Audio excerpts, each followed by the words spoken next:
అదంతా రాగి చేలు ఉండేది. ఒకసారి అమ్మవారు విచిత్రంగా బయటికి వచ్చారు అక్కడి నుంచి. అప్పుడు ఆవిడ చుట్టూ ఆ స్థానికులు ఒక 4x4 స్క్వేర్ లాగా ఒక చిన్న గుడి కట్టారు. పెద్దవాళ్ళు ఇప్పటికీ అల్సూర్లో చాలా మంది ఉన్నారు. మా చిన్నప్పుడు ఆ విగ్రహం చాలా చిన్నది ఉండేది, ఇప్పుడు ఒక 3 అడుగుల పైగా ఉంది, పెరుగుతోంది అని చెప్తూ ఉంటారు. ఆ విగ్రహం అలాగే పెరుగుతోంది. అయితే 1980 నవరాత్రుల్లో ఒక విచిత్రం జరిగింది.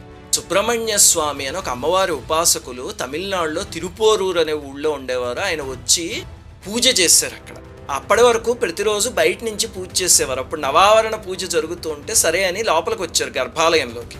విగ్రహానికి ద్వారానికి మధ్య ఒకే ఒక్క అడుగు ఉండి సరిపోక, అమ్మ లోపల కూర్చుని పూజ చేయడం ఎంత ఇబ్బందిగా ఉంది, అర్చక స్వాములు ఎలా చేస్తారు, ఇలా ఆలయం మధ్యలో వెలిస్తే ఎలాగమ్మా, నీ పిల్లలు ఎలా కూర్చుంటారు అని బాధగా అన్నారు.